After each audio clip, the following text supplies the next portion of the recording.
Oi, tudo bem?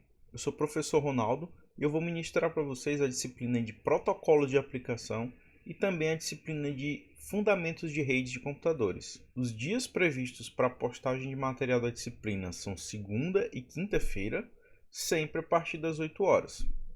E a ementa dessa disciplina é tudo isso que vocês estão lendo aqui, tá? A gente vai estudar arquitetura de protocolos em camadas, os protocolos da camada de aplicação, protocolos da web, protocolos de transferência de arquivos, protocolos de correio eletrônico, serviços de diretório web, os DNS, protocolos de acesso remoto e protocolos DHCP. Então a gente vai estudar alguns desses protocolos também na disciplina de Introdução à Rede de Computadores. Em alguns momentos, essas duas disciplinas vão ter conteúdos em comum, porque não dá para falar de redes de computadores sem falar de protocolos de redes. Então, para começar, a arquitetura de protocolos em camadas. Um protocolo é uma regra, como determinada coisa deve ocorrer. A comunicação entre duas pessoas vai sempre começar com um oi, com um ei, ou chamar pelo nome, alguma forma de chamar a atenção da outra pessoa. E essa outra pessoa vai responder de alguma forma, ou verbalmente ou no olhar. E a partir disso as duas começam uma conversa. Essa forma de iniciar a conversa, então, a gente pode entender como um protocolo. Da mesma forma, os computadores utilizam protocolos para se comunicar, que geralmente são solicitações através de serviços, tá? A gente tem um servidor e um cliente. O cliente solicita alguma coisa para o servidor e o servidor vai responder com algum valor ou com um arquivo, alguma coisa do tipo. Nesse exemplo aqui, a gente tem um computador solicitando uma conexão TCP e a resposta do servidor é a conexão TCP. O terminal solicita um site, um endereço, e o servidor responde com um arquivo que ele tem localizado naquele endereço. No caso, seria uma página web. Então, a gente pode entender um protocolo como uma regra de negociação, uma regra de conversação. Protocolos são regras rígidas de conduta ou de procedimentos, uma etiqueta, como se portar diante de uma situação. É o como se comunicar formalmente. E para os computadores não é diferente. Um protocolo de comunicação de dados é um conjunto de regras para a comunicação de dados. E para o uso desses protocolos existe toda uma arquitetura, que ela é dividida em camadas, é o modelo que a gente utiliza hoje em dia. E algumas das vantagens desse tipo de arquitetura, ela pode ser evoluída em parcelas. É um sistema complexo que é dividido em partes e essas partes podem evoluir separadamente, desde que mantenham as formalidades de comunicação com as camadas superiores e inferiores. É o que a gente chama de modularidade. Essa arquitetura prevê uma troca de serviços. Uma camada ela fornece um serviço a uma camada superior e utiliza o serviço de uma camada inferior. E isso é o modelo de serviços. Eu coloquei essa imagem que ela ilustra claramente como essas camadas se conectam, onde a gente pode substituir uma camada por outra e o restante das camadas continua funcionando igualmente. Um outro exemplo que eu gosto de utilizar é o de compras online. Observem que a gente pode dividir essas etapas em camadas, onde o comprador e o vendedor eles têm um contato direto entre eles. E as camadas inferiores têm contato apenas com o que lhe interessa. O vendedor vende o produto no site, ele então vai ter que entregar, ou uma pessoa vai ter que embalar, preparar esse material para viajar. Tá? Então essa camada aqui não tem acesso ao conteúdo da embalagem. E vai fazer a questão do endereçamento. Para onde é que isso vai? Em nome de quem? Quem vai receber? E a transportadora vai receber esse pacote e vai fazer o transporte dele até uma pessoa que vai receber esse pacote. Não necessariamente o comprador. Pode ser, por exemplo, o porteiro de um prédio, de um condomínio, que também não vai ter acesso ao conteúdo desse pacote. Ele apenas vai encaminhar para o comprador. E aí, quando chega nas mãos do comprador, é que ele vai ter acesso ao conteúdo. Entre o vendedor e o comprador, o que interessa a eles é o conteúdo, o computador, o produto que foi vendido. Para o entregador e o recepcionista, interessa saber para onde vai e quem deve receber essa encomenda. Para a transportadora, o trabalho dela é levar de ponto A até o ponto B. E essas camadas, elas só têm contato com o conteúdo que lhe convém. O vendedor e o comprador, o produto. O entregador e o recepcionista, os endereços. Para quem, de quem é, para quem vai, onde vai, enfim. E a transportadora de realizar o transporte. E dessa forma a gente tem uma comunicação em camadas.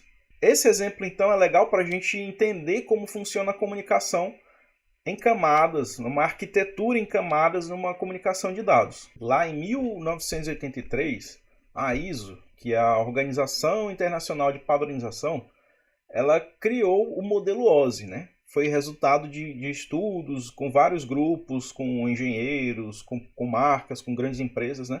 Eles resolveram um problema, né? Eles criaram um modelo para resolver um problema, aliás. O modelo OSI é um sistema de conexões em camadas. Então é uma arquitetura de protocolos de comunicação. E ele tem 7 camadas, de baixo para cima, né? Camada física, de enlace, rede, transporte, sessão, apresentação e aplicação. E cada uma dessas camadas tem funções específicas. E essas camadas, elas são abstrações, né? Então é como pensar uma parte do software lá para se comunicar com outro software através de uma rede. E com isso eles desenvolveram também a ideia de encapsulamento de dados. E esse modelo OSI, ele é só um modelo, né? Ele não é um protocolo de rede, ele é um modelo de protocolo que serviu de base para a criação do protocolo TCP/IP. Como eu falei, cada uma dessas camadas tem uma função específica. No caso da camada de aplicação, ela é o programa que a pessoa utiliza, né? O programa do usuário. E ela é o início da comunicação. Quando você está na internet, por exemplo, você precisa de um navegador.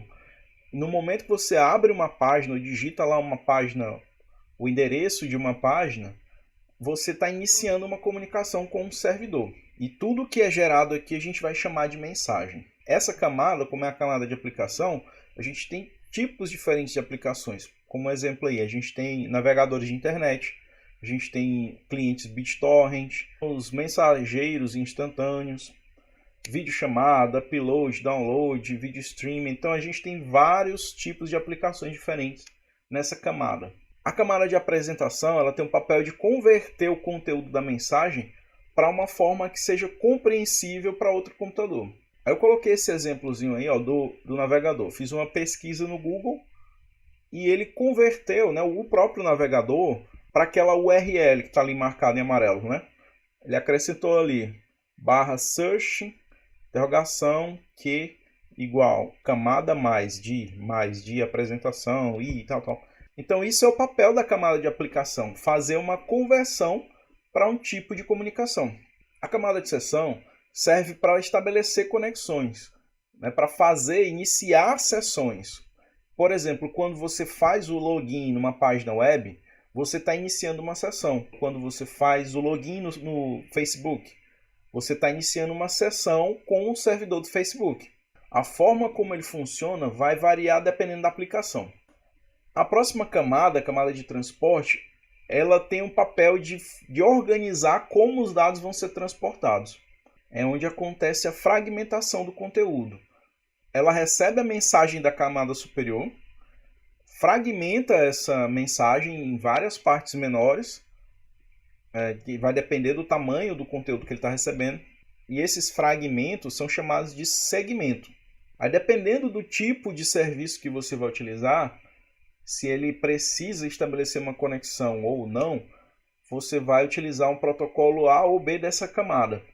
No caso do primeiro tipo, orientado à conexão, geralmente existe uma garantia de entrega. O protocolo dessa camada faz a segmentação da mensagem e organiza, né? Como se ele enfileirasse, né? Cada um dos pedacinhos, cada um desses segmentos da mensagem é organizado, recebe um número de ordem, é criada uma conexão entre o cliente e o servidor e esse conteúdo é enviado.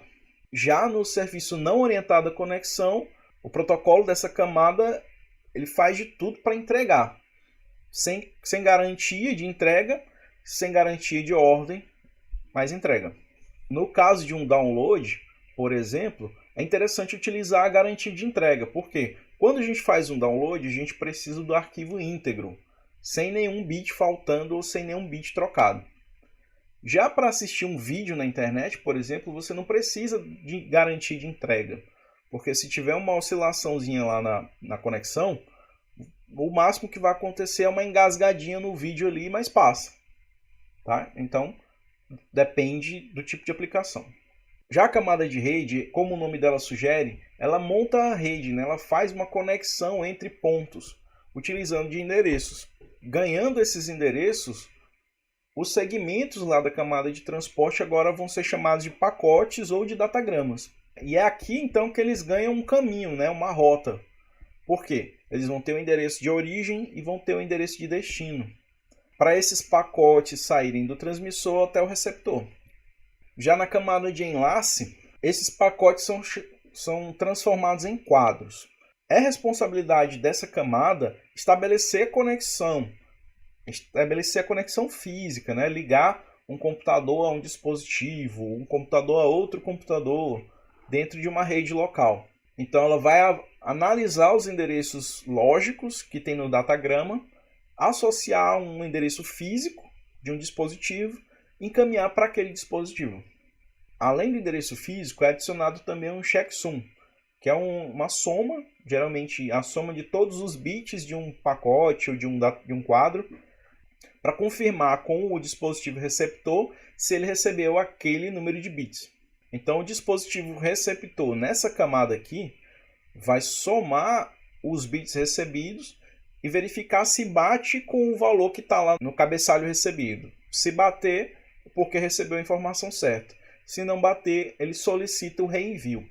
E a camada física, que é mais simples, é o hardware mesmo, né? Cabo de rede, rádio, é onde os nossos dados são convertidos em bits, né? Em zeros e uns. E dependem geralmente do meio de transmissão, né? Se é um rádio, se é fibra ótica, se é par trançado, tá?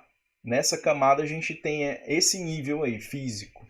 A ideia do encapsulamento é que cada uma dessas camadas acrescenta sua informação sem ter acesso ao conteúdo da camada anterior. É semelhante à ideia lá do pacote, que sai de um vendedor até o comprador, sem que as pessoas que realizam esse transporte tenham acesso ao conteúdo. A esse encapsulamento a gente tem alguns termos que são utilizados aqui na definição do modelo OSI. A gente vai ter o SDU, que é o Service Data Unit, unidade de dados do serviço. Como eu falei, cada nível, né, cada camada dessa, ela oferece serviços e consome serviços também. Cada camada dessa adiciona o seu PDI, né, o Protocol Control Information. O PDI é uma informação de controle do protocolo. Vai variar de camada para camada. E o PDU, Protocol Data Unit, que é o produto, né, o conteúdo da mensagem, mais a informação da camada, né, o PDI da camada, a gente vai ter o PDU. Então, na camada 7, por exemplo, vai ter a saída dela lá, que é o PDU. Esse PDU é recebido pela camada 6 como um SDU, Service Data Unit da camada 7. Aí a camada 6 vai acrescentar o seu PDI e vai gerar o seu PDU. E esse PDU é então enviado para a camada de baixo. E a camada de baixo recebe isso como um SDU. Vou tentar ilustrar de outra forma. A gente tem lá na camada de aplicação a mensagem, e essa mensagem é repassada para a camada de baixo, para a apresentação. A camada de apresentação vai acrescentar à mensagem o seu PDU. Então, vou chamar aqui de PDU-A, de apresentação. E vai repassar isso para a camada de baixo, como um SDU. A camada de baixo vai receber ali a mensagem e o PDU da camada A, e vai acrescentar também o seu PDU. Chamei aqui de PDU-S. E a camada de transporte, no caso, ela vai fazer a divisão dessa mensagem em partes diferentes. Que eu coloquei 3 partes, né? O conteúdo da camada superior está aí, a gente tem as 3 colunas. E a camada de transporte fez a divisão desse conteúdo em 3 partes e acrescentou essa informação. Além de dividir a mensagem aqui em segmentos, ela vai também controlar se vai ser uma comunicação orientada à conexão ou não. Na camada de baixo, vai receber esses segmentos, né, da camada 4, que aqui a gente vai chamar agora de pacote, e esses pacotes recebem o endereço, né, ou 2 endereços, de origem e de destino. endereços lógicos, tá? E a camada de baixo, a de enlace, vai receber aí todo o conteúdo da camada 3, agora vai chamar de quadros, e vai acrescentar esses quadros, os endereços físicos do destino, mais um checksum aí, a última camada, que seria uma informação adicional para quem receber validar cada um desses quadros. E por último, né, a camada física vai transformar isso em bits e colocar no meio de transmissão. Partindo do modelo OSI, a gente tem o protocolo TCP/IP, que também é um protocolo com arquitetura em camadas. E essas 4 camadas do TCP/IP, elas são equivalentes às 7 camadas do modelo OSI. Então a gente tem um modelo prático aí, que é o TCP/IP, que é de fato utilizado, e a gente tem um modelo OSI, que serviu de base para a criação do TCP/IP. Todas as funções que eu apresentei do modelo OSI estão implementadas no modelo TCP/IP. Eu coloquei aqui esse quadro aqui de comparação de OSI e TCP/IP, que varia bastante. Muitos livros a gente vai encontrar modelos diferentes. Da referência original de TCP/IP, a gente tem 4 camadas, né? Que é aplicação, transporte, internet e link. E alguns autores aí vão citar 5 camadas, né? Mas a ideia desses autores, eu acredito, que é para simplificar, né? Separando ali o hardware do software, né? As camadas aí de aplicação, transporte, rede, são software. Então nessa camada aí de link, a gente pode ter dispositivos que executam software ou que tem uma implementação equivalente ao software feita em hardware. Voltando aqui para o encapsulamento, a gente tem uma visão melhor aqui do funcionamento. A gente tem aqui origem e destino, são 2 computadores. Para ligar origem e destino, a gente tem 2 equipamentos de rede. Tem aí um comutador, que é um switch, e tem um roteador, tá? Então, cada equipamento desse aí tem um nível diferente de camadas. No caso, origem e destino utilizam as 5 camadas aí, né? As 4 camadas. Já um switch, o roteador, não utiliza todas as camadas. Por quê? A mensagem não importa. O que interessa para esses equipamentos é fazer a ligação entre origem e destino. A gente pode observar aqui nessa escadinha a adição de cabeçalhos, tá? Então, na camada de aplicação, a gente tem apenas a mensagem. Na camada de transporte, a gente vai ter a mensagem segmentada, né? A criação dos segmentos. E a adição do cabeçalho da camada de transporte.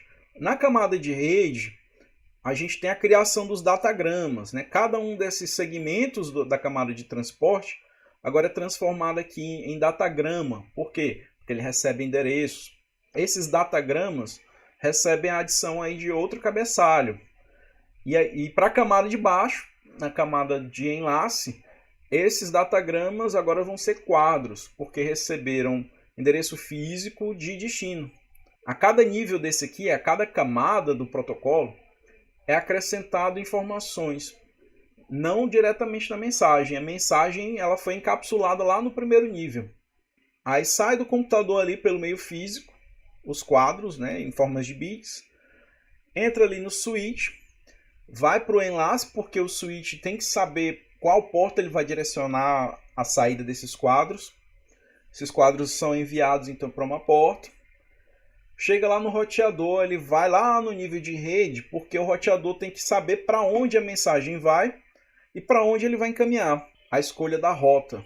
Sai do roteador e chega lá no computador de destino, fisicamente ali, via cabo ou Wi-Fi, e entrega para a camada de enlace.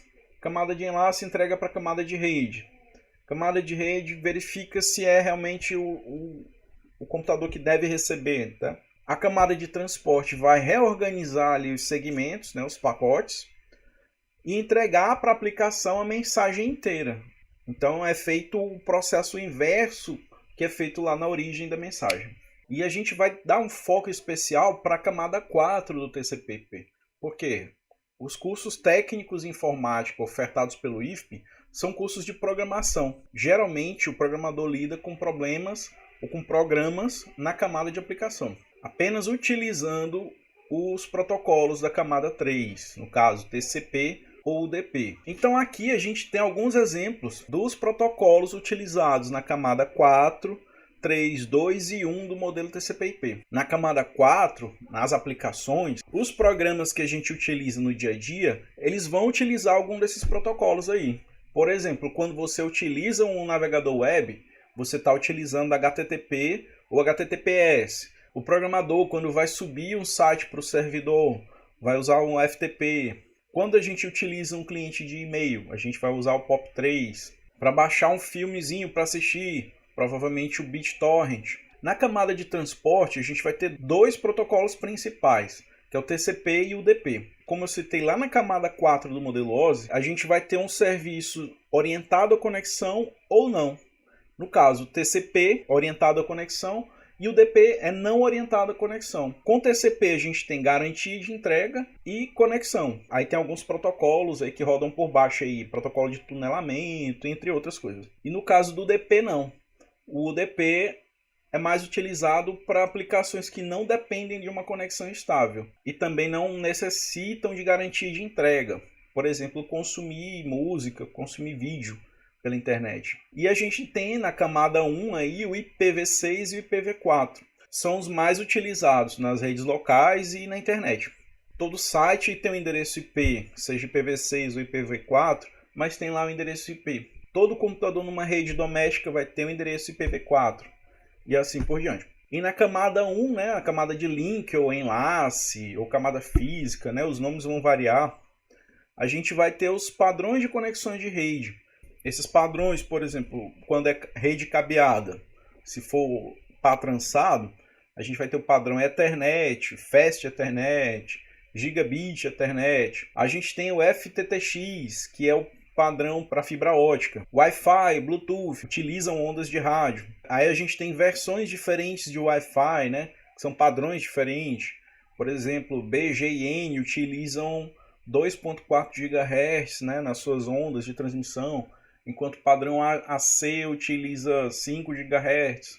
E por aí vai. Então são padrões diferentes e meios de transmissão diferentes. E a famosa pilha de protocolos nada mais é do que uma combinação desses protocolos, cada um na sua camada. Por exemplo, aí, eu coloquei uma pilhazinha aqui com BitTorrent, TCP, IP e Wi-Fi. Então, se eu estiver utilizando a rede Wi-Fi para baixar um filme via torrent, eu vou usar essa pilha aí, um cliente torrent, que vai ter uma conexão lá com os diversos semeadores via TCP, tem o endereço, portanto tem que ter o IP, e utiliza como meio físico e de enlace o Wi-Fi. A ideia então é essa, fazer a pilha, né, onde a gente tem componentes diferentes que são compatíveis entre si. Quando eu estou utilizando o celular, eu tenho que utilizar o Wi-Fi, ou então uma rede 3G. E no celular eu posso utilizar HTTP. Na quarta camada, aí, aplicação, não necessariamente a gente vai utilizar um protocolo padrão, como HTTP, BitTorrent. Isso vai depender do programador, da necessidade da aplicação. O que a gente vai utilizar, o que é comum, é o serviço da camada inferior, no caso aí, da camada de transporte. Por quê? A aplicação que utiliza a rede tem que se conectar à camada de transporte. E é isso por hoje, pessoal. Até a próxima.